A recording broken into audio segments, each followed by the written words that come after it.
Sir मेरा जो partner है जिससे मैं बहुत प्यार करती हूँ वो भी मुझसे प्यार करता है। वो मुझे बहुत ज़्यादा वैल्यू नहीं देता, अपने फ्रेंड्स को फैमिली को ज़्यादा वैल्यू देता है। और वो मुझसे कहता है कि प्रायोरिटी हमेशा वो थे वो ही रहेंगे, वो तुमसे पहले मेरे जीवन में आए थे तो मैं उनको ज़्यादा वैल्यू दूंगा। ये चीज़ मुझे बहुत हर्ट करती है। जब दो लोग नज़दीक होते हैं, लाइफ लॉन्ग साथ रहने का कमिटमेंट करते हैं तो वो एक दूसरे पे बहुत डिपेंडेंट होते हैं, मैं भी उस पे हूँ। पर जब वो मुझे वैल्यू नहीं देता तो मुझे बहुत दुख होता है, अकेला महसूस होता है। मैं क्या करूँ, कैसे उसे समझाऊँ? देखो, आपका इशू कुछ हद तक जेन्युइन है और उसका स्टैंड कुछ हद तक जेन्युइन है। तो मैं ये नहीं कहूँगा कि आप 100% सही हो या वो 100% सही है। कमी यहाँ पे है मैनेजमेंट की। रिश्तों को सही से मैनेज नहीं किया जा रहा। सबसे पहली बात तो ये लॉजिक कि कोई इंसान आपकी लाइफ में पहले आया है तो ज़्यादा इंपॉर्टेंट है, ये लॉजिक गलत है। कोई इंसान आपकी लाइफ को कितना डीपली अफेक्ट करता है, कितना आपकी तरफ देखता है, कितनी आपकी उसकी तरफ जिम्मेदारी है, वो बताता है कि रिश्ते की कितनी ज़्यादा इंपॉर्टेंस है, कितनी वैल्यू है। 5वीं क्लास में मेरा एक दोस्त था, वो मेरी वाइफ से मेरी लाइफ में पहले आया था। तो क्या मैं अपनी वाइफ को इंपॉर्टेंस देना बंद कर दूं, उस दोस्त को ज़्यादा इंपॉर्टेंस दूं? तो इस लॉजिक की कोई रेलेवेंस नहीं है। बात आती है माता पिता की, बहुत इंपॉर्टेंट है। जो रिश्ते आपके बहुत नज़दीक होते हैं, जैसे कि कुछ बेस्ट फ्रेंड्स, इनकी बहुत वैल्यू है। इनकी वैल्यू को कम आंकना या इनको नीचे लेके जाना सही नहीं है, इनजस्टिस है। अगर उनके साथ वो आपके लिए इनजस्टिस करेगा तो हो सकता है किसी और के लिए आपसे भी इनजस्टिस करते हैं। तो अगर एक इंसान अपने पुराने रिश्तों को वैल्यू दे रहा है आपके साथ आने के बाद भी, आपके साथ एक रोमांटिक रिलेशनशिप बनने के बाद भी, एक कमिटमेंट होने के बाद भी, तो ये बात ये दर्शाती है कि ये एक कमिटेड इंसान है। ये अपने कमिटमेंट्स पे खड़ा रहता है, वक्त के साथ बदलता नहीं है, अपॉर्चुनिटीज के साथ बदलता नहीं है। तो ये आपके लिए अच्छा है कि आगे जाके ये इंसान आपके लिए बदलेगा नहीं, आपका प्यार मेंटेन रहेगा। अब बात आती है हम सफ़र की इंपॉर्टेंस की, जो आपका लाइफ पार्टनर होता है। तो इसमें कोई शक नहीं है कि लाइफ का सबसे ज़्यादा समय यही इंसान आपके साथ बिताएगा। लाइफ में सबसे ज़्यादा क्लोज, सबसे ज़्यादा नज़दीक यही इंसान आपके साथ रहेगा।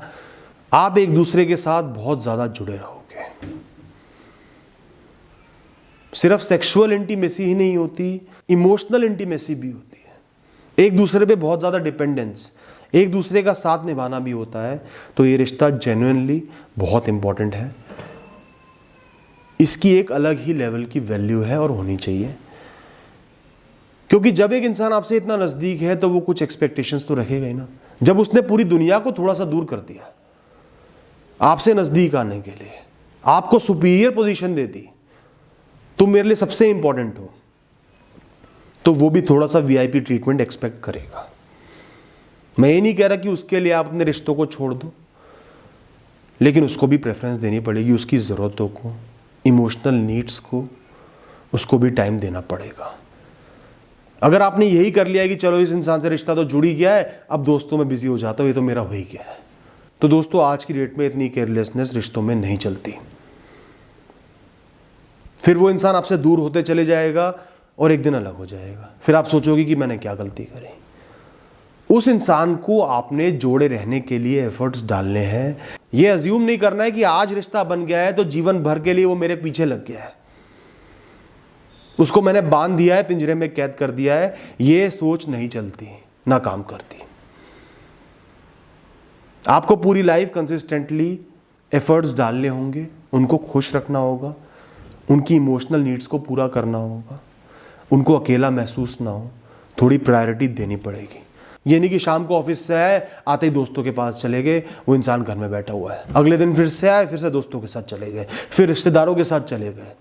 काम, फ्रेंड्स, रिश्तेदार, इसमें आपकी लाइफ सिमट गई, आप एंजॉय कर रहे हो, वो इंसान घर में अकेला पड़ा हुआ। ऐसे रिश्ते नहीं चलते। यहाँ ये इंसान बिल्कुल सही है कि थोड़ी बहुत प्रायोरिटी देनी पड़ेगी, समय देना पड़ेगा, वैल्यू देनी पड़ेगी। और ऐसा तो नहीं होता आप किसी को वैल्यू दे रहे हो तो 24 घंटे उसके साथ बिताओगे। दिन में कुछ घंटे का साथ भी दे दिया तो बहुत है, उसके बाद आपके पास पूरा टाइम पड़ा है। वीकेंड में एक दिन अपने पार्टनर को दे दिया, एक दिन दोस्तों रिश्तेदारों के लिए रख लिया। 24 घंटे ही आप किसी के अंदर घुसे हुए हो तो आपके पार्टनर को इनसिक्योरिटी तो होगी होगी। तो अपने रिश्तों को मैनेज करना सीखें। टाइम आपके पास बहुत होता है, सबको दे सकते हो, दोस्तों को भी दे सकते हो, पार्टनर को भी दे सकते हो। रिश्तों को वेटेज दो। पार्टनर का स्थान थोड़ा ऊपर रहता है, वो आपसे बहुत नज़दीक है, उसको थोड़ा सा ज़्यादा टाइम देना है। दोस्तों को भी टाइम देना है और पेरेंट्स को टाइम देना तो बहुत ज़रूरी होता है। वो तो आपकी रचयिता है, बहुत इंपॉर्टेंट है। उनकी तरफ आपका फ़र्ज़ भी है, प्यार भी है, कमिटमेंट भी है। अब पेरेंट्स की ही बात करता हूँ। ज़्यादातर रिश्तों में कॉम्प्लिकेशन आती है कि हस्बैंड या वाइफ को कितना टाइम दूँ, पेरेंट्स को कितना टाइम दूँ। दोस्तों यहाँ भी ये सिर्फ मिसमैनेजमेंट हो रही है। ऐसी कोई भी बात नहीं है कि आप दोनों को टाइम नहीं दे सकते, आप दोनों को टाइम दे सकते हो। आप अपनी वाइफ के साथ या हस्बैंड के साथ अच्छा टाइम बिता रहे हो, उसके बाद कुछ टाइम अपने पेरेंट्स को दे रहे हो, तो आपके हस्बैंड या वाइफ को ऑब्जेक्शन करने का कोई हक नहीं है। अगर आप अपने पेरेंट्स की केयर कर रहे हो, रिस्पेक्ट कर रहे हो, उनके साथ खड़े हो, कुछ टाइम उनको दे रहे हो, उसके बाद उनको भी ऑब्जेक्शन करने का कोई हक नहीं है कि तू उससे ज़्यादा नज़दीक जा रहा है। यहां आपकी इंडिविजुअलिटी काम आती है कि आपको पता है कि दो लोग जिन्होंने आपको जन्म दिया, पाल पोस के बड़ा किया, बहुत इंपॉर्टेंट है। जो इंसान जीवन भर आपके साथ रहेगा, आपसे बहुत नज़दीक है, हर चीज़ के लिए आपकी तरफ देखता है, आप पे डिपेंडेंट है, उसकी भी अपनी वैल्यू है। दोनों की वैल्यू है, दोनों के रिश्ते को निभाओ और खुद की भी वैल्यू करो। तो इस प्रश्न का सार यही है कि रिश्तों को अच्छे से मैनेज करने के लिए हमारे पास बहुत सारा टाइम होता है। ऐसी आवश्यकता ही नहीं पड़ेगी कि एक रिश्ते को कंटिन्यू करने के लिए दूसरे को खत्म करना पड़े या दबाना पड़े। तो रिश्तों को प्रायोरिटी दो। माँ बाप, हस्बैंड वाइफ, इनकी एक अलग लेवल की प्रायोरिटी है। उसके बाद दोस्त आते हैं, रिश्तेदार आते हैं, उसके बाद बाकी लोग आते हैं।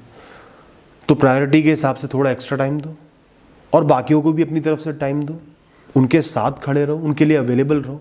अब जैसे आपके दोस्त की इमरजेंसी आ गई या घर वालों की, रिश्तेदारों की इमरजेंसी आ गई, उस समय आपको अपने स्पाउस को टाइम नहीं देना, इमरजेंसी में चले जाना है। इतना अंडरस्टैंड आपके स्पाउस को, पार्टनर को करना ही पड़ेगा। अगर आपका पार्टनर कहता है नहीं नहीं उसकी इमरजेंसी है, भाड़ में जाए, मेरे साथ डिनर पे चलो, तो आपका पार्टनर गलत है। इसमें कोई रॉकेट साइंस नहीं है, तो बहुत सिंपल सी बात है। ये बातें आपको समझ के आगे बढ़ना पड़ेगा और मैं नहीं समझता कोई भी प्रॉब्लम आएगी। और इसके बाद भी आपका पार्टनर इनसिक्योर हो रहा है कि 24 घंटे मेरे साथ ही रहो, तो आपका पार्टनर गलत है। आपको उसकी सुनने की ज़रूरत नहीं, अपनी बात उसको समझा दो कि टाइम तुम्हें भी दूंगा, ज़्यादा दूंगा, बाकियों को भी दूंगा। मैं तुम्हारे लिए अपने सारे रिश्ते ख़त्म नहीं करूँगा। ये नहीं बोलना कि तुम्हारी कोई वैल्यू नहीं है, उन रिश्तों की वैल्यू है। उम्मीद करता हूँ मेरी बात समझ में आ गई होगी। Thank you.